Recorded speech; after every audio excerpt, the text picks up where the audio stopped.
അപ്പോൾ അത്തരം മറ്റ് പുത്തൻ റിവ്യൂയിലേക്ക് ഏവർക്ക് സ്വാഗതം. ഈ റിവ്യൂ ഇഷ്ടപ്പെടുവാണെങ്കിൽ സബ്സ്ക്രൈബ് ചെയ്യണേ, അതുപോലെ തന്നെ ലൈക്ക് ചെയ്യണേ, സപ്പോർട്ട് ചെയ്യണേ. അങ്ങനെ നയന ആഹാരമൊക്കെ കഴിച്ച് പാത്രമായിട്ട് താഴേക്ക് വരുമ്പം ജലജ ആണെങ്കിൽ അവിടെ നിന്ന് തറ തുടച്ചുകൊണ്ടിരിക്കുകയാണ്. അപ്പോൾ ജലജ ഓടി വന്ന് പാത്രം വാങ്ങിച്ചിട്ട് പറയാം, മോളെന്തിനാ ഇറങ്ങി വന്നേ, ഞാൻ വന്ന് പാത്രം കഴുകി വെച്ചോളാം എന്നും പറഞ്ഞ് നയനയുടെ കയ്യിൽ നിന്ന് പാത്രമൊക്കെ അങ്ങ് വാങ്ങിക്കുന്നുണ്ട്. അപ്പം ഇതും കണ്ടുകൊണ്ടാണ് നവ്യ വരുന്നത്. അപ്പം നയന പറയുന്നുണ്ട്, ഞാൻ കഴുകിക്കോളാം, വേണ്ട മോളെ എന്നും പറഞ്ഞ് നിർബന്ധം പിടിച്ച് ജലജ വാങ്ങിക്കുന്ന നവ്യ കാണുന്നുണ്ട്. അപ്പം നവ്യ ഇങ്ങോട്ട് വന്നിട്ട് ചോദിക്കുകയാണ്, അമ്മയ്ക്ക് എന്തത്തിൻ്റെ കുഴപ്പമാണ്, അവൾ കഴുകി വെച്ചോളാന്ന് പറഞ്ഞല്ലോ, പിന്നെ അമ്മയ്ക്ക് എന്തോ ഇനി അവരുടെ ആഹാരം കഴിക്കുന്ന പാത്രവും കൂടെ വാങ്ങിച്ച് കഴുകണോ എന്ന് നവ്യ ചോദിക്കുകയാണ്. മോള് തിന്നത് ഞാൻ തന്നെയല്ലേ കഴുകുന്നതെന്ന് ജലജ നവ്യയെടുത്ത് ചോദിക്കുകയാണ്. എന്നെപ്പോലെയാണോ, ഞാൻ കഴിക്കുന്നത് കഴുകുന്നത് എൻ്റെ അമ്മായിയമ്മയില്ലേ, അവൾക്കും ഇല്ലേ ഒരു അമ്മായിയമ്മ, അവളുടെ അമ്മായിയമ്മ കഴുകട്ടെ എന്ന് നവ്യ ചോദിക്കുകയാണ്. അപ്പം നയന പറയാണ്, എൻ്റെ അമ്മായിയമ്മയുടെ കാര്യം പറയണ്ട, എൻ്റെ അമ്മായിയമ്മയ്ക്ക് എന്നോട് സ്നേഹം ഉണ്ടെന്ന് നയന പറയാണ്. പിന്നെ നിനക്കോട് സ്നേഹം, നിന്നോട് ഇതെല്ലാം കാണിക്കുന്ന അവരുടെ അഭിനയ ആണെന്ന് നവ്യ പറയാണ്. എൻ്റെ മോൻ ചെയ്ത കുറ്റത്തിന് നീ കൂട്ടുനിന്നില്ലേ, അപ്പം നിന്നോട് സ്നേഹം കാണിക്കാതിരിക്കുന്നത് എങ്ങനെയാണെന്ന് നവ്യ പറയുകയാണ്. അപ്പം നയന ഒന്നും മിണ്ടുന്നില്ല. അപ്പം നവ്യ പറയുകയാണ്, എനിക്ക് നിൻ്റെ അവസ്ഥയിൽ വിഷമം തോന്നണ്ടേ, പക്ഷേ എനിക്കൊട്ടും വിഷമം തോന്നുന്നില്ല. കാരണം ഞാൻ ഈ അവസ്ഥയിലൂടെ കടന്നു പോയപ്പം നീയും നന്ദു ഒന്നും എന്നെ പരിഗണിച്ചിട്ട് പോലുമില്ല, അതുകൊണ്ട് എനിക്കൊരു വിഷമവും ഇല്ല എന്ന് പറയാണ്. ദൈവത്തിൻ്റെ ഓരോരോ കാര്യങ്ങൾ അയാൾ ചെയ്ത തെറ്റിന് അയാളിപ്പോൾ ജയിലിൽ കിടക്കുകയെന്ന് ആ കാര്യം പറഞ്ഞതാ എന്ന് നവ്യ പറയാണ്. അപ്പം ജലജ ഉടനെ പറയാണ്, തെറ്റ് ചെയ്യാത്തവരാരുണ്ട്, ആ കാര്യങ്ങളൊക്കെ നീ എന്തിനാ ഇപ്പം പറയുന്നേ മോളെ എന്ന് ജലജയാണെങ്കിൽ പറയുകയാണ്. അപ്പോഴേ നയനെ അങ്ങ് കൈ കഴുകാനായിട്ട് പോവുകയാണ്. പോയിട്ട് വരുമ്പം തിരിച്ചു വരുമ്പോൾ കേൾക്കുന്നത്, ഉള്ള കാര്യം പറയാം അമ്മേ, എനിക്ക് അവളുടെ ഈ അവസ്ഥയിൽ വിഷമമൊക്കെ ഉണ്ട്, പക്ഷേ അയാളെ കാണാൻ പറ്റത്തില്ലല്ലോ, അയാളെ കാണുന്നില്ലല്ലോ, അത് തന്നെ ഏറ്റവും വലിയ സന്തോഷമെന്ന് നവ്യ പറയുകയാണ്. മറ്റേത് മുറിയിൽ നിന്ന് പുറത്തേക്ക് ഇറങ്ങുമ്പോൾ അയാളെ കാണേണ്ട വരും, അങ്ങോട്ടും ഇങ്ങോട്ടും പോകുമ്പോഴൊക്കെ അയാൾ കാണേണ്ട വരും, അങ്ങനെ അയാൾ ചെയ്ത തെറ്റ് ഓർമ്മ വരും. ഇപ്പോഴെന്തായാലും അയാളെ കാണണ്ടല്ലോ, അയാൾ ജയിലിൽ നിന്ന് ഇറങ്ങിയേ വേണ്ട, ഇതൊക്കെ പറഞ്ഞുകൊണ്ട് നിൽക്കുന്നതാണ് ഞാൻ അവിടെ കേൾക്കുന്നത്. അപ്പോൾ ജലജയും നവ്യയും കൂടി ഇന്ന് ആദർശിനെ കുറ്റം പറയുന്നത് നയന കേൾക്കുന്നുണ്ട്. അങ്ങനെ ആദർശ് മുറിക്കകത്ത് തന്നെ ഉണ്ടല്ലോ. അപ്പം ആ മുറിയുടെ പുറത്ത് വന്നിരുന്ന ജലജയും അഭിയും നവ്യയും കൂടെ സംസാരിക്കുകയാണ്. അപ്പം ജലജ പറയുകയാണ്, ഈ ആദർശ് ജയിലിലായ കാര്യം നമ്മൾ മാത്രം അറിഞ്ഞാൽ പോരാല്ലോ, പുറം ലോകം എല്ലാവരും കൂടെ അറിയട്ടെ, നീ ഒരു കാര്യം ചെയ്യും, പത്രത്തിലും ടി വിയിൽ ചാനലിലൊക്കെ കൊടുക്കാൻ പറയാണ്.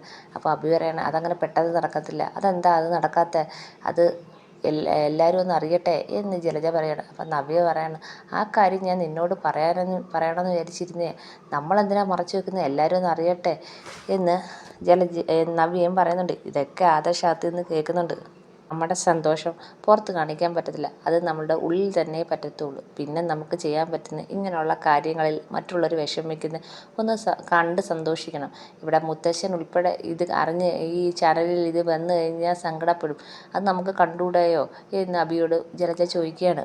അഭി പറയാണ്, അത് തന്നെ, എന്നോടാണെങ്കിൽ ആരൊക്കെ പറഞ്ഞു ജ്വല്ലറിയിൽ പരസ്യത്തിന് അഭിനയിക്കാൻ പോകില്ലെന്ന്, പക്ഷെ ഞാൻ കേട്ടോ, ഞാൻ പോവും, ഈ നെയ്യും പോവും, ഗൾഫിൽ അവരുടെ ബിസിനസ് തകർന്ന പോലെ നാട്ടിലും അനന്തമൂർത്തിയുടെ എല്ലാ ബിസിനസ്സും തകരണം, അതാണ് എനിക്ക് വേണ്ടുന്നത് എന്ന് പറയുകയാണ്. ഇതൊക്കെ കേൾക്കുമ്പോഴത്തേക്ക് ജലജയ്ക്ക് അഭിക്കൊരു സന്തോഷമൊക്കെ ആവുന്നുണ്ട്.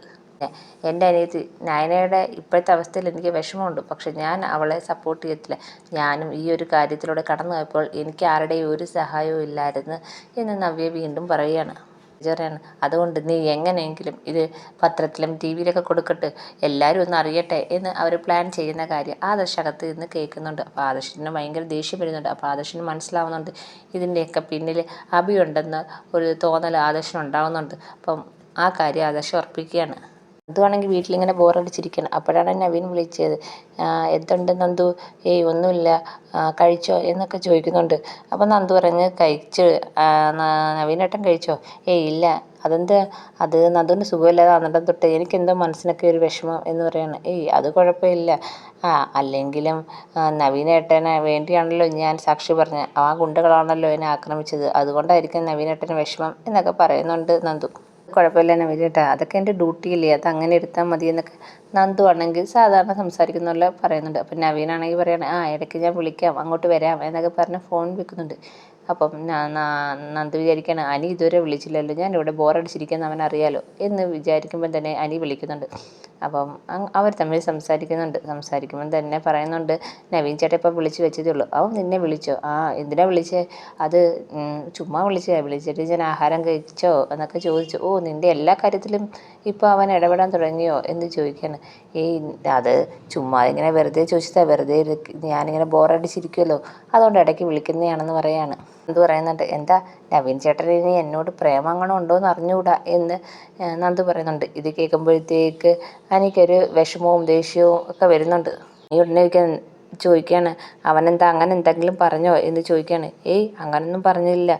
ഞാൻ പറഞ്ഞത് നിന്നെപ്പോലല്ലല്ലോ, നവീൻ ചേട്ടൻ നല്ല മാന്യനാണല്ലോ, അതുകൊണ്ട് നവീൻ ചേട്ടൻ അങ്ങനൊന്നും വിചാരിക്കത്തില്ല എന്ന് നന്ദു പറയാണ്. അപ്പം അനിവ ചോദിക്കുകയാണ്, ഓ, ഞാനെന്താ മാന്യനല്ലയോ എന്ന് ചോദിക്കുകയാണ്. അല്ല, നീ മാന്യനൊക്കെയാണ്, പക്ഷെ നിന്നെക്കാളും മാന്യനാണ് നവീൻ ചേട്ടൻ എന്ന് പറയാണ്. അങ്ങനെ നവീനെ കുറച്ച് പൊക്കി പറയുമ്പോൾ എനിക്കങ്ങോട്ട് ഇഷ്ടപ്പെടുന്നില്ല. അനി പറയാണ്, ഞാൻ ഫോൺ വെക്കോ?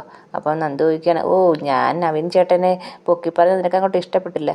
അപ്പോൾ അനി പറയാണ്, അത് നിനക്ക് മനസ്സിലായല്ലോ, പ്രേമിക്കുന്ന പെണ്ണ് വേറൊരു ചെറുക്കനെ പൊക്കി പറയുന്നത് ആർക്കും ഇഷ്ടപ്പെടത്തില്ല, അത് എത്ര കൂട്ടുകാരനാണല്ലോ. അപ്പം നന്ദു ആണെങ്കിൽ ചിരിക്കുന്നുണ്ട്. മനസ്സിലായേ എന്നും പറഞ്ഞുകൊണ്ട് നന്ദി ചിരിക്കുകയാണ്. അപ്പോൾ അനി പറയണേ, ശരി ഞാൻ ഫോൺ വെക്കുവാന്ന് പറഞ്ഞ് ഫോൺ അങ്ങ് വെക്കുവാണ്. അനി ഇരുന്ന് ആലോചിക്കുകയാണ്. അപ്പോൾ എത്രയും പെട്ടെന്ന് നവീനെ കാണണം എന്നുള്ളൊരു തീരുമാനം എടുക്കുവാണ് അനി. അങ്ങനെ വൈകിട്ടായപ്പോഴത്തേക്ക് അനിയാണെങ്കിൽ പോകാനായിട്ട് ഇറങ്ങി വരുമ്പോഴത്തേക്ക് നയനയാണെങ്കിൽ പിടിച്ചെടുത്തുന്നുണ്ട്. നീ എങ്ങോട്ട് പോവുക? അത് നവീനെ കാണാൻ പോവുകയാണ്. നവീനെ തന്നെ കാണാൻ പോവുകയാണോ? ആ, പിന്നല്ലാതെ. അല്ല, 2 ദിവസത്തിന് മുമ്പ് ഞങ്ങളുടെ വീട്ടിലൊരു കള്ളൻ കയറിയായിരുന്നു. ആ കള്ളനെ ആണെങ്കിൽ നീയാണോ എന്ന് ഞങ്ങൾക്ക് സംശയമുണ്ട് എന്ന് നയന പറയാണ്. ഞാനോ? ആ, അതെന്താ ഏട്ടത്തി അങ്ങനെ പറഞ്ഞു? അല്ല, വീട്ടിലെ SI സാർ ഇതുവരെ അത് കേസ് കൊടുത്തിട്ടില്ല. നീയാണെങ്കിൽ അത് കേസ് കൊടുക്കത്തില്ല, മറ്റുള്ളവരാരെങ്കിലും ആണെങ്കിൽ അത് കേസ് കൊടുക്കും എന്ന് നയന പറയുകയാണ്. അപ്പം നാനി പറയാണ്, കേസ് കൊടുക്കാതെ എൻ്റെ കുഴപ്പമാണോ?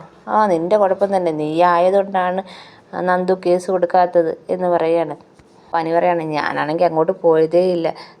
ഏട്ടത്തിയുടെ അച്ഛനും അമ്മയും എന്നെ കണ്ടു കഴിഞ്ഞാൽ പ്രശ്നമില്ല, അതുകൊണ്ട് ഞാനങ്ങോട്ട് പോയതേ ഇല്ല, വിളിച്ചിട്ട് പോലും ഇല്ല. അപ്പം നീ വിളിച്ചിട്ടില്ലേ എന്ന് നയന ചോദിക്കുകയാണ്. അത് അവൾ എൻ്റെ ഫ്രണ്ടല്ലേ, അതുകൊണ്ട് ഒരു വട്ടം വിളിച്ചായിരുന്നു. പിന്നെ വിഘ്നേഷിനും രാജേഷും കൂടെ ഒക്കെ പോയി കാര്യങ്ങളൊക്കെ തിരക്കുന്നുണ്ട്, അതൊക്കെ അറിയുന്നുണ്ട്.